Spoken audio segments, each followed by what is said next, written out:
Hello friends, welcome back to my channel. स्वागत है आप सभी का हेमा के व्रत कथा उपाय चैनल में। दोस्तों, आज की इस वीडियो में हम बताने वाले हैं आपको जो काफ़ी सारे कमेंट आए हुए हैं कि बच्चा, जो मेरी पहली वीडियो भी एक पड़ी हुई है, आप उसको चेकआउट कर सकते हैं कि अगर बच्चा बहुत ज़्यादा चिड़चिड़ापन रहता है, उसमें गुस्सा बहुत ज़्यादा रहता है और चिड़चिड़ापन रहता है, उसका पढ़ाई में बिल्कुल भी मन नहीं लगता है, तो आपको कौन सा उपाय करना चाहिए बच्चे का गुस्सा शांत करने के लिए और उसका पढ़ाई में मन लगे। तो आप किस प्रकार का उपाय कर सकते हैं। बहुत से बच्चे क्या करते हैं, बात बात पर बहुत जल्दी गुस्सा हो जाते हैं, क्रोध आ जाता है और बहुत से बच्चे ज़मीन पर सर पटकने लगते हैं। इस तरीके से वो हरकतें करने लगते हैं जिससे घर वालों को बहुत दिक्कतों का सामना करना पड़ता है।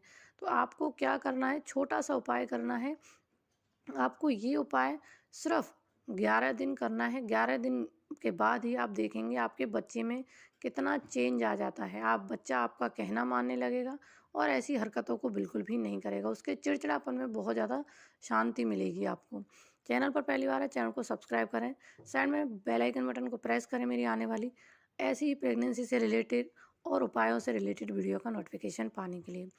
आपको क्या करना है, मंगलवार के दिन आपको मंगलवार के दिन कर सकते हैं, नहीं तो आप बुधवार के दिन इसको करें, क्योंकि बुधवार का जो दिन होता है सबसे शुभ माना जाता है और गणेश जी का दिन होता है। तो आपको बुधवार के दिन करना है। बुधवार के दिन आपको अपने घर में ही, अगर आपका बच्चा आपके पास है तो आपको उसको साथ में बिठा लेना है, उसी के हाथ से इसको करवाएं। अगर आपका बच्चा दूर रहता है तो आप उसका नाम का संकल्प लेकर भी कर सकते हैं। आपको 5 काली मिर्च ले लेनी है, 5 आपको हल्दी की गांठें ले लेनी है और आपको 1 सिक्का ले लेना है। ये 2 सुपारी आपको ले लेनी है और 2 इलायची ले लेनी है। ये चीज़ें आपको लेकर के आपको ये सारी चीज़ें अपने हाथ में रखनी है और गणेश जी, अगर गणेश जी की तस्वीर है या कुछ भी है आपके पास, उनके सामने एक शुद्ध देसी घी का दीपक जलाएं।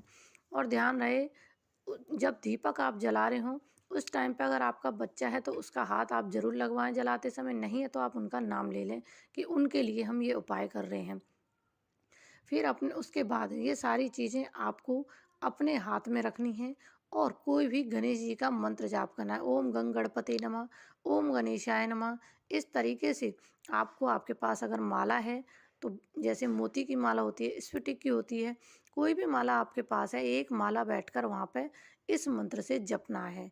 जैसे गणेश जी का जो मैंने बताया है नाम, कोई भी नाम उच्चारण कर सकते हैं जो आपको सरल लगे और उस बच्चे का नाम लेकर के आपको वो सारी चीज़ें, जब तक माला पूरी नहीं होती, हाथ में रखना है। अगर बच्चा साथ में तो आप उस बच्चे के हाथ में भी हाथ में वो चीज़ें रख सकते हैं।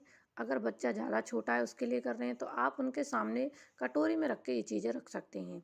तो क्या करना है, आपको ये सब करना है। माला जब पूरी हो जाती है तो उस चीज़ को किसी लाल कपड़े में बांध करके गणेश जी के सामने आपको रखा रहने देना है।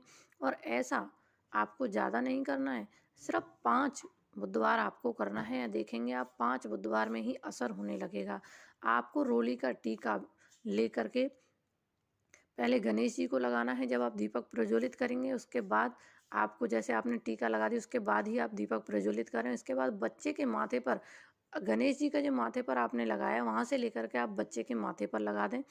इसके बाद आपको उन चीज़ों को रखे रहने देना है और दूसरे दिन उठाने के बाद आपको क्या करना है, उसमें से 2-3 चीज़ें आपको लेकर के किसी लाल कपड़े में बांध देनी है। या तो आप बच्चे के हाथ में बांध सकते हैं उसको, या उसके पॉकेट में रख सकते हैं, या वो जो सोता है, क्योंकि बच्चे छोटे होते हैं तो वो नहीं ऐसे रखते हैं, तो आप जहाँ भी बच्चा सोता है बस उसके सिरहाने उस चीज़ को रख दें।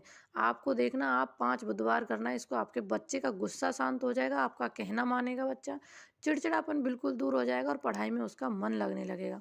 तो आपको ये उपाय ज़रूर करना चाहिए, क्योंकि छोटे बच्चे के लिए ये उपाय बहुत सही रहता है। अगर बड़ा बच्चा भी इस तरीके से कर रहा है आपका, तो आप उसका नाम लेकर के कर सकती हैं कि हम ये उपाय अपने बच्चे का नाम लें और इस उपाय को पूरा करें।